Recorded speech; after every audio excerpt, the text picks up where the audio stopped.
ರಾಜ್ಯದ ಮುಖ್ಯ ಕಾರ್ಯದರ್ಶಿಗಳ ವಿರುದ್ಧ ನಾಲಿಗೆಯನ್ನ ಹರಿಬಿಟ್ಟಿದ್ದಾರೆ ಬಿಜೆಪಿಯ ನಾಯಕ ಎನ್ ರವಿಕುಮಾರ್. ಸಿಎಸ್ ಶಾಲಿನಿ ರಜನೀಶ್ ಅವರ ಬಗ್ಗೆ ಅವಹೇಳನಕಾರಿ ಪದವನ್ನ ಬಳಕೆ ಮಾಡಿದ್ದಾರೆ. ಪರಿಷತ್ ಸದಸ್ಯ ರವಿಕುಮಾರ್ ವಿರುದ್ಧ ಸದ್ಯ ಕಾಂಗ್ರೆಸ್ ದೂರನ್ನ ಕೊಟ್ಟಿದೆ. ವಿಧಾನಸೌಧ ಠಾಣೆಯಲ್ಲಿ ಕಾಂಗ್ರೆಸ್ ಮುಖಂಡ ಎಸ್ ಮನೋಹರ್ ಕಂಪ್ಲೇಂಟ್ ಅನ್ನ ದಾಖಲು ಮಾಡಿದ್ದಾರೆ.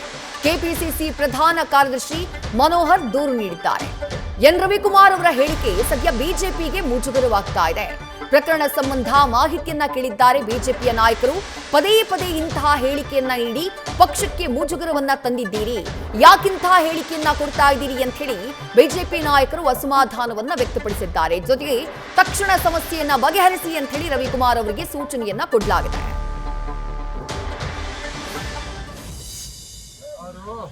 ರಾತ್ರಿ ರಾಜ್ಯ ಸರ್ಕಾರಕ್ಕೆ ಡೇ ಪೂರ್ತಿ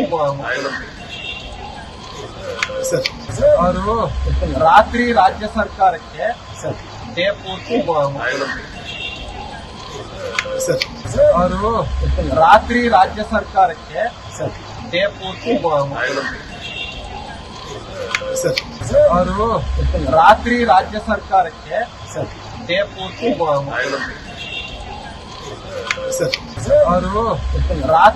ರಾಜ್ಯ ಸರ್ಕಾರದ ಮುಖ್ಯ ಕಾರ್ಯದರ್ಶಿ ಶಾಲಿನಿ ರಜನೀಶ್ ಅವರ ಬಗ್ಗೆ ಎನ್ ರವಿಕುಮಾರ್ ಅವರು ಆಡಿರುವಂತಹ ಮಾತಿದು. ಏನ್ ಹೇಳಿದ್ದಾರೆ ಅನ್ನೋದನ್ನ ಕೇಳಿಸಿಕೊಂಡ್ರೆ ಅವ್ರು ಯಾವ ಅರ್ಥದಲ್ಲೇ ಹೇಳಿರಬಹುದು, ಅದು ಯಾವ ರೀತಿ ಅರ್ಥ ಆಯಿತು ಅನ್ನೋದಕ್ಕೆ ಸಾಕ್ಷಿಯಲ್ಲಿ ಮುಂದ್ಗಡೆ ನಿಂತಿದ್ದಂತಹ ಪೊಲೀಸ್ ಅಧಿಕಾರಿಯ ನಗು. ಅಂದ್ರೆ ಇವ್ರು ಹೇಳಿದ್ದಂತಹ ಮಾತು ಯಾವ ಅರ್ಥದಲ್ಲಿ ರಿಸೀವ್ ಆಗಿದೆ ಅನ್ನೋದಕ್ಕೆ ಆ ಪೊಲೀಸ್ ಅಧಿಕಾರಿಯ ನಗುನೇ ಸಾಕ್ಷಿ. ಶಾಲಿನಿ ರಜನೀಶ್ ಅವರು ಈ ರಾಜ್ಯ ಸರ್ಕಾರದ ಮುಖ್ಯ ಕಾರ್ಯದರ್ಶಿ, ಅವರ ಬಗ್ಗೆ ಆಡಿರುವಂತಹ ಮಾತು. ಹಾಗಂತ ಎನ್ ರವಿಕುಮಾರ್ಗೆ ಇದು ಹೊಸದೇನಲ್ಲ. ಇತ್ತೀಚೆಗೆ ಯಾಕೋ ಅವರ ನಾಲಿಗೆ ಅವ್ರು ಹೇಳ್ದ ಹಾಗೆ ಕೇಳ್ತಾ ಇಲ್ವೋ ಅಥವಾ ಬೇಕಾಬಿಟ್ಟಿ ತಮ್ಮ ನಾಲಿಗೆಯನ್ನ ಹರಿಬಿಡ್ತಿದ್ದಾರೋ ಗೊತ್ತಿಲ್ಲ. ರೀಸೆಂಟ್ ಆಗಿ ಬಹುಶಃ 1 ತಿಂಗಳ ಹಿಂದೆ ಕಲಬುರಗಿಯ ಡಿಸಿ ಆಗಿರುವಂತಹ ಫೌಜಿಯಾ ತರನ್ನುಮ್ ಅವ್ರ ಬಗ್ಗೆ ಇಂಥದ್ದೇ ಒಂದು ಸ್ಟೇಟ್ಮೆಂಟ್ ಮಾಡಿಬಿಟ್ಟಿದ್ರು. ಬಹುಶಃ ಡಿಸಿ ಪಾಕಿಸ್ತಾನದಿಂದ ಬಂದಿರಬೇಕು ಅಂತ ಹೇಳಿದ್ರು. ಆ ವಿಚಾರಕ್ಕೆ ಸಂಬಂಧಪಟ್ಟ ಹಾಗೆ ಕೇಸ್ ಆಗಿದೆ ಎನ್ ರವಿಕುಮಾರ್ ಅವರ ವಿರುದ್ಧ. ಅವರು ವಿಷಾದವನ್ನು ಕೂಡ ವ್ಯಕ್ತಪಡಿಸಿದ್ದಾರೆ. ಈ ವಿಚಾರ ಹೈಕೋರ್ಟ್ಗೂ ಹೋಗಿತ್ತು.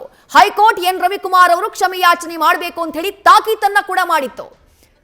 ಕೆಟ್ಟ ಮೇಲೂ ಬುದ್ಧಿ ಬರಲಿಲ್ಲ ಅನ್ನೋ ರೀತಿಯಾಗಿದೆ ಎನ್ ರವಿಕುಮಾರ್ ಅವರ ಪರಿಸ್ಥಿತಿ. ಬಹುಶಃ ಈಗ ರಾಜ್ಯ ಸರ್ಕಾರದ ಮುಖ್ಯ ಕಾರ್ಯದರ್ಶಿ ಶಾಲಿನಿ ರಜನೀಶ್ ಅವರ ವಿರುದ್ಧ ತಮ್ಮ ನಾಲಿಗೆ ಹರಿಬಿಡುವಂತಹ ಕೆಲಸವನ್ನ ಮಾಡಿದ್ದಾರೆ. ಅವಹೇಳನಕಾರಿಯಾಗಿ ಮಾತನಾಡಿದ್ದಾರೆ.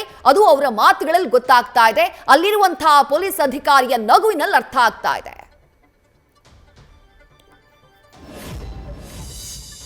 ನಿನ್ನೆ ವಿಧಾನಸೌಧ ಬಳಿ ಇರತಕ್ಕಂಥ ಮಾತನಾಡಿ ಪ್ರತಿಮೆ ಬಳಿ ಬಿಜೆಪಿ ಪ್ರತಿಭಟನೆ ನಡೆಸಿದ ನಂತರ ಇವತ್ತು ಅಲ್ಲಿ ಛಲವಾದಿ ನಾರಾಯಣಸ್ವಾಮಿ ವಿಧಾನ ಪರಿಷತ್ ವಿರೋಧ ಪಕ್ಷದ ನಾಯಕರು ಇರ್ತಾರೆ, ಮಾಜಿ ಸಂಸದರಾದಂಥ ಮುನಿಸ್ವಾಮಿ ಇರ್ತಾರೆ.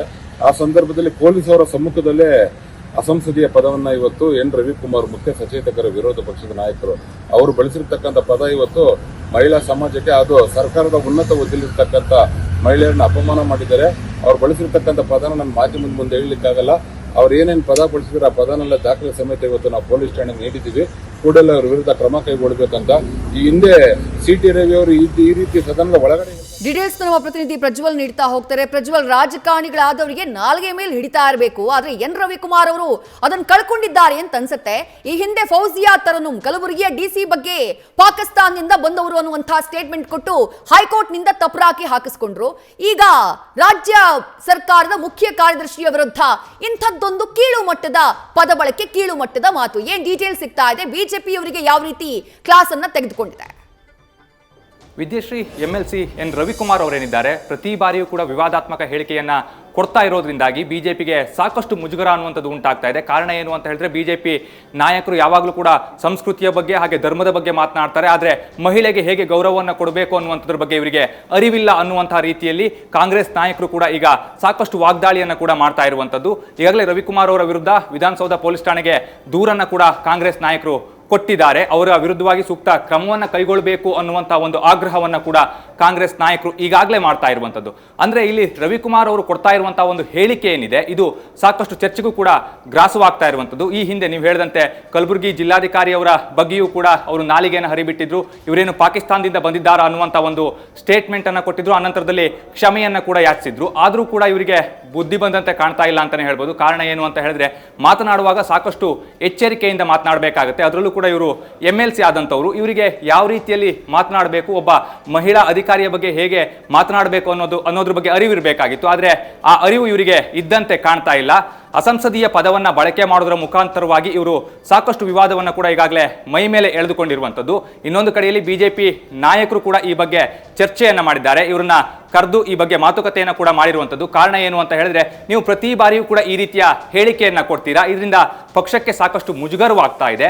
ಮತ್ತೊಂದು ಕಡೆಯಲ್ಲಿ ನಾಯಕರಿಗೂ ಕೂಡ ಈ ಒಂದು ಹೇಳಿಕೆಗಳನ್ನು ಸಮರ್ಥನೆ ಮಾಡಿಕೊಳ್ಳೋದಾಗಿರ್ಬೋದು, ಅಥವಾ ಈ ಹೇಳಿಕೆಯ ಬಗ್ಗೆ ಯಾವುದೇ ಬೇರೆ ರೀತಿಯ ಸ್ಟೇಟ್ಮೆಂಟ್ ಅನ್ನು ಕೊಡ್ಲಿಕ್ಕೂ ಕೂಡ ಸಾಧ್ಯವಾಗೋದಿಲ್ಲ. ಕಾರಣ ಏನು ಅಂತ ಹೇಳಿದ್ರೆ, ನೀವು ಮಾತನಾಡುವಂತಹ ಸಂದರ್ಭದಲ್ಲಿ ನೀವು ಯಾವ ಒಂದು ಪಕ್ಷದಲ್ಲಿದ್ದೀರಿ ಅನ್ನೋದ್ರ ಬಗ್ಗೆ ಗಮನದಲ್ಲಿ ಇಟ್ಕೊಳ್ಬೇಕಾಗತ್ತೆ.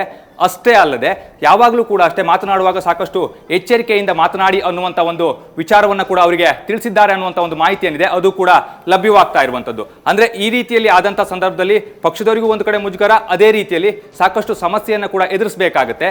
ಈಗಾಗಲೇ ವಿಧಾನಸೌಧ ಪೊಲೀಸ್ ಠಾಣೆಗೆ ದೂರನ್ನು ಕೂಡ ಕೊಟ್ಟಿದ್ದಾರೆ. ಇಲ್ಲಿ FIR ಏನಾದರೂ ರಿಜಿಸ್ಟರ್ ಆಯಿತು ಅಂತ ಹೇಳಿದ್ರೆ ಮತ್ತೆ ಈ ಬಗ್ಗೆ ರವಿಕುಮಾರ್ ಅವರ ವಿರುದ್ಧ ಕಾನೂನು ಕ್ರಮವನ್ನು ಕೂಡ ಪೊಲೀಸರು ತೆಗೆದುಕೊಳ್ತಾರೆ. ವಿದ್ಯಾಶ್ರೀ, ಥ್ಯಾಂಕ್ ಯು ಪ್ರಜ್ವಲ್ ತಮ್ಮೆಲ್ಲ ಡೀಟೇಲ್ಸ್ಗೆ. ನ್ಯೂಸ್ ಫಸ್ಟ್ ನಿರ್ಭೀತಿಯಿಂದ ನಿಮ್ಮ ಪರವಾಗಿ.